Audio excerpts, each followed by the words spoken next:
I started my cybersec journey in India only. So I graduated. So I actually completed my bachelor's degree in 2013.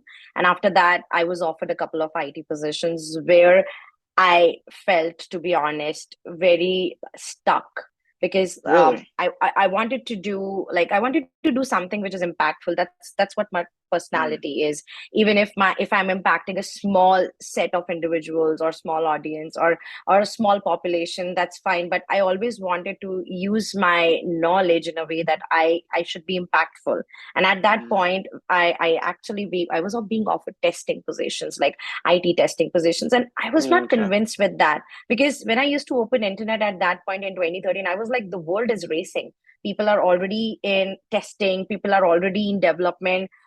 They are already there. So, for example, if I start my journey 5 years down the lane, they would be somewhere else and I'm still stuck. So, Hmm. I wanted to start with a position or a particular specialization which can create a larger impact. That's how I function personally. So, at that Hmm. point, I wanted to pursue a master's degree. I had not planned cybersecurity at that point. I gave a couple of exams in India. So, we have entrance exams that you give, and there are lakhs of students, like in numbers, who are giving these exams. So I Mm, cleared one of like two to three of the entrances, and then I pursued towards the university admissions program. And there in the university where I pursued my master's degree, it was India Indira Gandhi Delhi Technical University for Women in New Delhi. mhm. And there I discovered that okay, I'm planning to pursue a degree in computer science and as a master's degree. But Mhm. there is something known as information security management. And when I went into the detail of the course, the course outline has forensics, it has cryptography Mm, in detail, it has ethical hacking in detail.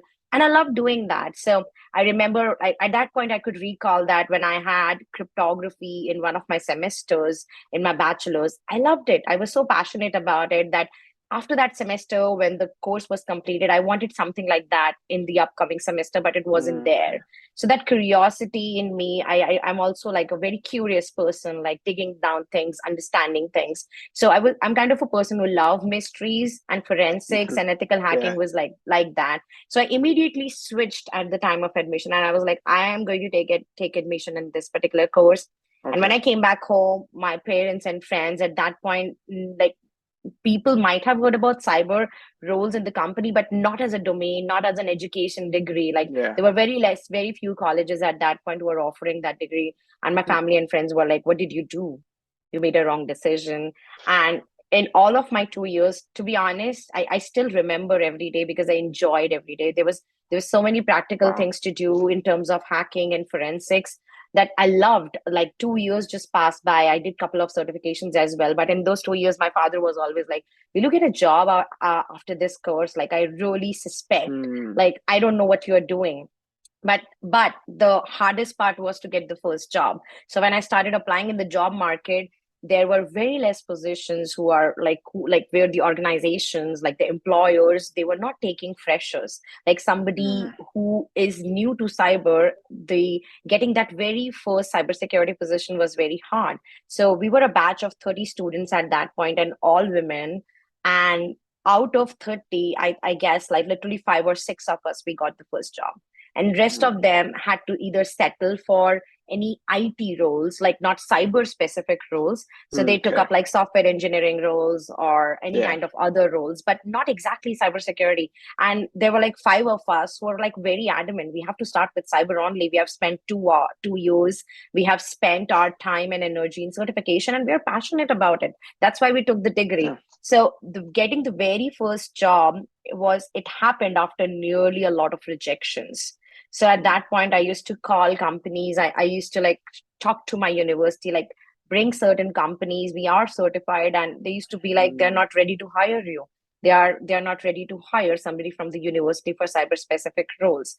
But Hmm. somehow, I think at that point, all like some of the students and the university, like we had a placement cell there. All of us collaborated and bring few organizations for interviews, and we got our first cyber role.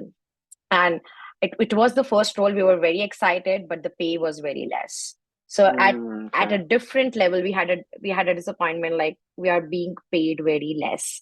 Yeah. And the statement we got at that point was, think yourself as a lucky person, you're getting a role in Yeah. cybersecurity. And I was like, Okay, that's Yeah. fine. But so then eventually I started with an identity and access management consultant in Tata Consultancy Services. That's where the journey began. And I was like, okay, finally, I have a job in place and I'm working on it. And that's what it literally started. But I was as I was in the job, I definitely knew I was very much underpaid. I was very much underpaid. It wasn't like Was that I through the was university? And so you found that through the university? Yes, yes. I found that Oh, through the okay. university, and like we were like five people who only got it. So Okay. rest of the people, as I said, we had to settle for different roles. Yeah. So we were Okay. completely underpaid. We were like Mm, very much underpaid, but we were like, okay, we have to spend some time, we have to gain some experience. And as okay. soon as I think I completed 1.5 years or so in my first organization, then I switched to a different company. So now switching also became a challenge at that point. Like immediately when you switch after a year or so, you might get questions like, why do you want to switch so immediately? But we had okay. a reason. We wanted to move to a more contributing role because the role we started off was kind of a more of an analyst role. We were a little bit into consulting but largely into analyst. So I switched Okay. to another job, and at that point I was planning to move to States because I wanted to pursue for a second master's. And at the same time, I found there were a lot of jobs at that point in United States who were offering a cybersecurity role. I had gained some experience already, so I started applying for a second master's. But as soon as like I gave the exam and everything, like the TOEFL exam and everything, my marriage got fixed. So Mm, at that point, I was like, okay, now what to do? I have to get married, or I have to do for a second master's. So my mm, husband, luckily, was in the US only. So we got married. I came here, and nice. for the first 3 months of our marriage, I think it literally took me 2 months to get my first job here in the US again as a IM consultant. Okay. And after 4 to 5 months of my job, I was laid off. Really? Hmm. Yes. So I All was that laid work. off. All that work, Yes. right? Yes. So it was like 4 to 5 months in your job. Everything was fine. And the funny thing was, I went to a company event, I received an award. When I came back after a week, I was laid off. Mm, And I was just so shocked because you're working, you're in a regular routine, and you receive a call like, hey, this is your last day. mm, And it was such a shock at that point to me because in like I was coming from a country like India where layoff is not so common, and mm, I have never heard like layoff happening like in this manner. Like it was not so common. Like I've heard a lot, like heard about it a lot. So when yeah. that happened, I was in a complete shock. First of all, I was like, "What is this happening?" And I just kept asking the HR, like, "What's happening? Was I bad? What happened?" And she was like, "Nothing. It's just the project I was working on. The company lost that contract, and they had Mm, to lay yeah. off." And I was like, okay, now the struggle begins again. So at that point, when the layoff happened for a week or so, I was very, very shocked. But I was part of a couple of communities here when I moved to the US. So communities have been a very consistent part of my journey. And at that point, I was part of OWASP and other communities. I had friends here before even I moved to the US because we used to become like we used to be part of these global communities. So I Okay. had friends here, and two of my friends here in New York, they started helping me.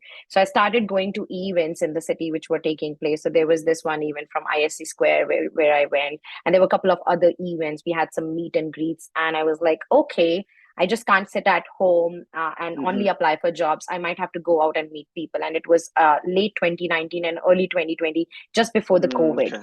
Mm, And I started visiting places. I started meeting people. I started sharing my expectation. And at that point, one of my friends suggested, like, why don't you start a channel of your own and start teaching what you do? Because teaching was something I have been doing as a volunteer and in the communities as well. I love teaching. I love sharing knowledge. And I was like, yeah, I'm free. I can do yeah. that till the time I'm finding a job. So I started with my channel, Cyber Preserve. I started creating a curriculum for mentoring people in cybersecurity.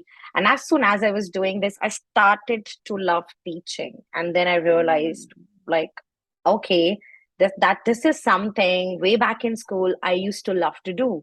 I love to teach maths at that point. Certainly it was not maths this time, but mhm, I love teaching, and I started applying for teaching roles. And initially it was difficult, but my community experience as a volunteer who used to teach different areas in mm, cyber, and my master's degree and a couple of certifications, which include certified ethical hacker that I did at that point, it really helped me to get through the interviews, at least the first round.